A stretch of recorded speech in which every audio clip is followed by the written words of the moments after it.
What's up everybody, it's your boy Justin with Herbal.Lyf.Styl, and today we're making some soil. So sit back, relax, enjoy the show. It's gonna be a long one. And with that being said, I want to say thank you to all my recent subscribers that have been, joining up, and all my pre-existing followers that have been following me now for almost a year. I really do appreciate the love. And now it's time to make some soil. Alright, so the first thing I really like to use when I start making a soil is some nice cocoa core. You can already get this, not in a block form. You can get it in bag form, already broken down for you. It's a lot cheaper. It's a lot cheaper to get it in the block, and I feel like it's a lot easier too, because all you have to do is add water and you're good to go. It takes about 5 gallons of water for this block of cocoa core.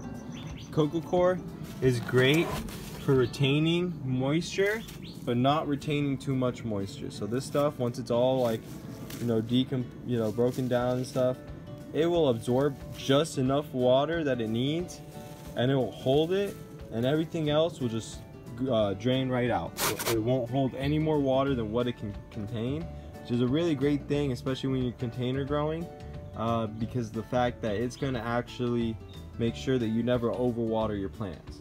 So if you're not using cocoa core in your soil mixes, start using it.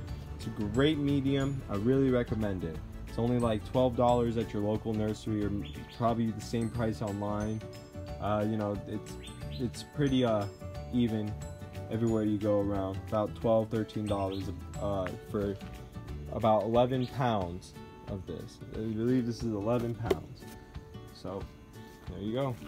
Let's get this filled up with water. So this takes about 5 gallons of water. If you don't know what 5 gallons is, just fill up a 5-gallon bucket and dump it in. I've done this quite enough time now to eyeball this pretty well, and I haven't seemed to ever be wrong. So yeah, we're just gonna get this nice and wet. I like to honestly let the water stay on the top of it, because it helps break down the top as well the bottom's getting broken down.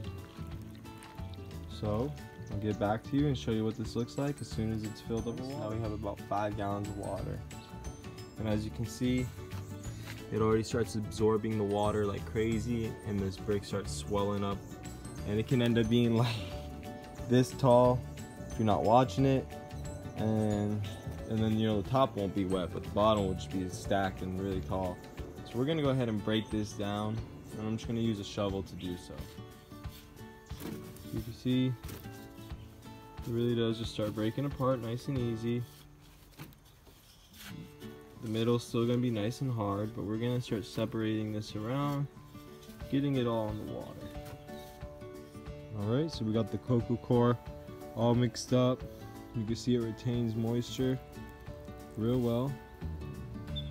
I probably add a little bit too much water in here, but that's not a big deal. We're going to now take half of this, and we're going to bring it over into this wheelbarrow.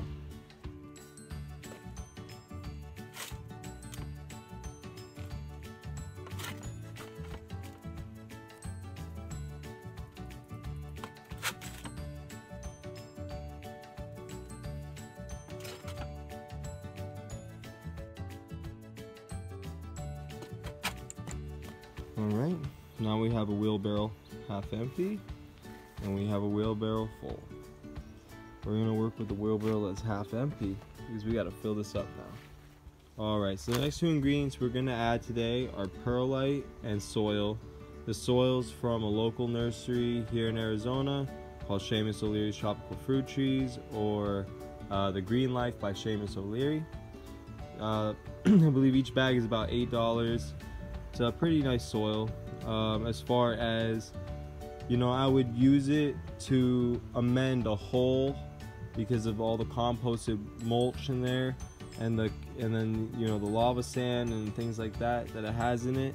It's gonna help mineralize the soil, as well as providing nutrients as the composted mulch breaks down. So it works well. I recommend mixing it with a medium. Do not let it be alone. So for instance, if I was planting this in the hole, it would be going in with native soil and maybe even a compost with it. Since we're using it in a pot today, it's going with cocoa core and some perlite. This is going to help aerate the soil It's gonna help, you know, feed the plant better. It's just gonna be an all-around great soil once we're done here. So that's what we're gonna get doing. Probably use half this bag, if not more. We'll look into it. This is gonna be a great mix to add with the cocoa coir. It's gonna help retain some water with the chips and the compost, while also applying minerals through the lava sands and the lava rock. And even the compost and the composted chips will break down and provide minerals for the plants.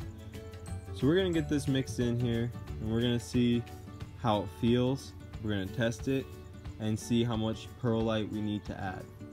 Alright, so after judgment of the soil here, here's a squeeze test.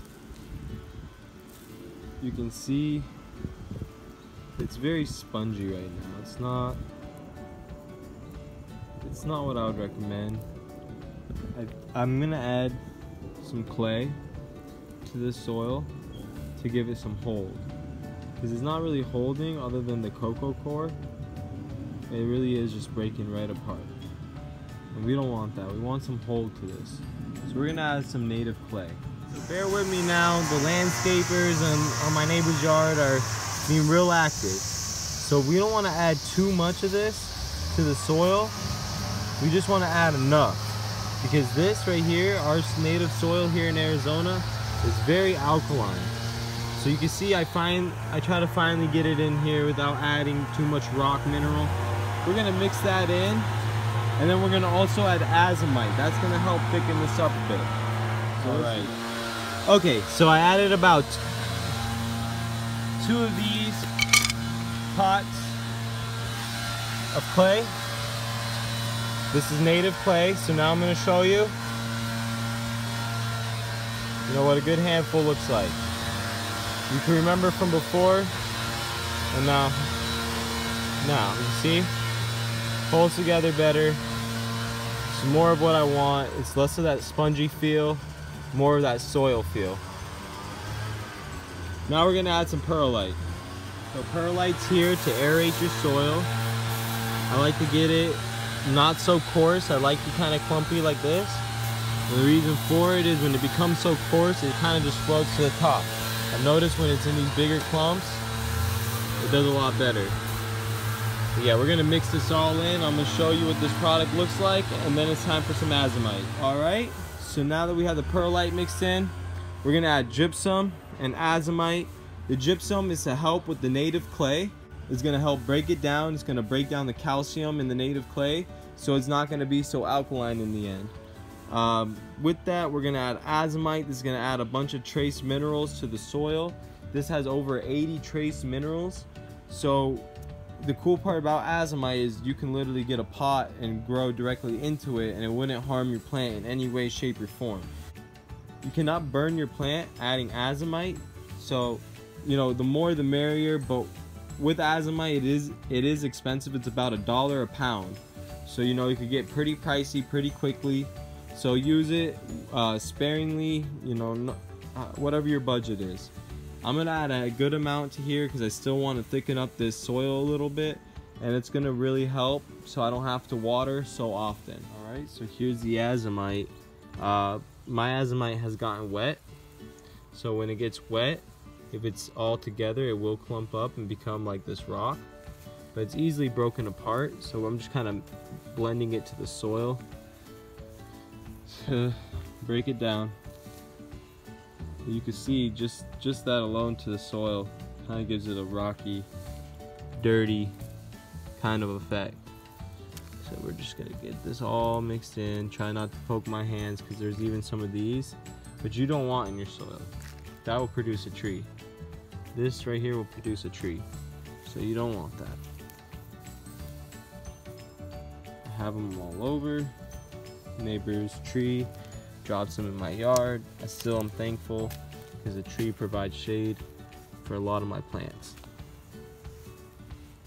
So I just go around this, I don't care. Okay. I'm gonna break this all down. One thing I'm gonna add is right here, Mycos. This is pure mycorrhizal inoculant. So this will produce mycorrhiza through the soil. This is a fungus that will attach to the roots and search out for more minerals.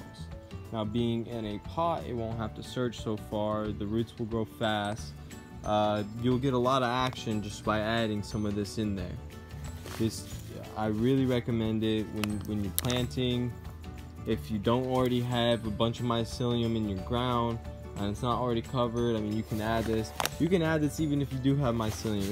It's costly. It's not cheap. Like this bag right here, I think was like $22. So you know, it's not cheap, but it goes a long way. I promise you. This bag has lasted me maybe like 6 months, and it's about to be out. You know, it's not cheap, worth using. Little goes a long way. But we're gonna use, I'll show you how much we're gonna use. All right, so we're gonna use about 2 tablespoons. This is 1. Okay. And this is all I got left. That's 2. Oop, there's some mycelium in the wind. You don't want that. You want it in the soil. Okay. So now it's time to show you the next one. All right. So the next thing we're gonna add here is kelp meal. This is gonna help out with root growth. We're gonna add, that's 1 small handful. Add about another small handful. And let's see, maybe like 2 more of these. 1, 2. Nope, we're gonna do 2 more. That's not true. Wow, it smells like a beach. I like that smell. Anyway, there you go. We got the seaweed meal, the gypsum, and the mycelium. And now it's time to mix this all in. All right, so now we have the soil all mixed up. Let's go ahead.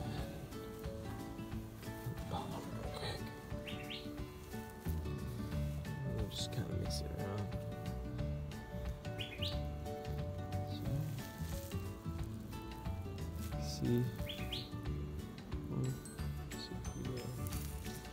You see I gotta squeeze it out real hard for that moisture to want to leave it. See, breaks down more like soil now. It's not so spongy. That perlite is gonna help with aerating it, keeping sure the moisture leaks through all the way. So is the sands. So is the cocoa core. The wood chip is gonna help retain moisture. So is the cocoa core, as well as that native clay. What's also great is that we've added amendments to this now. The 2 that I really want to talk about that work well together is gypsum and mycelium. Mycelium and gypsum work well together. The reason for that is gypsum is a great food for fungus. I'm going to repeat that again. Gypsum is a great food for fungus. Okay, so if you want your fungus to be working at its highest potential, adding some gypsum won't hurt it. Again, this fungus is going to attach to your roots. And once it attaches to your roots, it's going to then help feed your plant. It's also going to help provide, so it's going to, 1, break down nutrients around it, and then it's going to provide the plant nutrients, because it's going to break it down, it's going to feed it to the plant.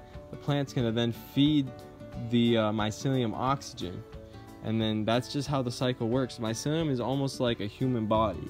It requires oxygen and food and water, just kind of like how we require oxygen, food, and water. That's basically how mycelium works. So it'll attach to your roots and it'll help out significantly, especially in pot growing, because the pot, it only has so far to go, so the mycelium is really going to be taking up all the nutrients. So get ready to transplant pretty quickly. Alright, so we went ahead and made our soil mix, and now it's ready to go. We're going to be planting some jackfruit seedlings, some cherimoya seedlings. We have some seeds that just came in the mail we're going to be working on getting started. I have some bamboo I need to plant. I have some fig that's gonna need to be transplanted soon enough, as soon as they root out. I have some grapes that need to be put into some soil and then bagged up. And I'm gonna make videos for all this so you guys can see how to propagate your own fruit trees and fruit vines and plants and whatever. So I hope you guys have a wonderful day. So if you want to be watching that later, make sure you subscribe to my channel so you can see it as soon as it comes out. As well as don't forget to hit that thumbs up button if you like this video. See, that's a real gardener's hand. And then with that being said, have a wonderful day. Share this with all your friends. Leave me some comments below and let me know what you think about this video. And even if you want to leave me some tips, I love to hear your guys' comments. You can give me your feedback. Let's hear it. And let me know what else you guys would like to see. That would definitely benefit me when it comes to making these videos. Have a wonderful day.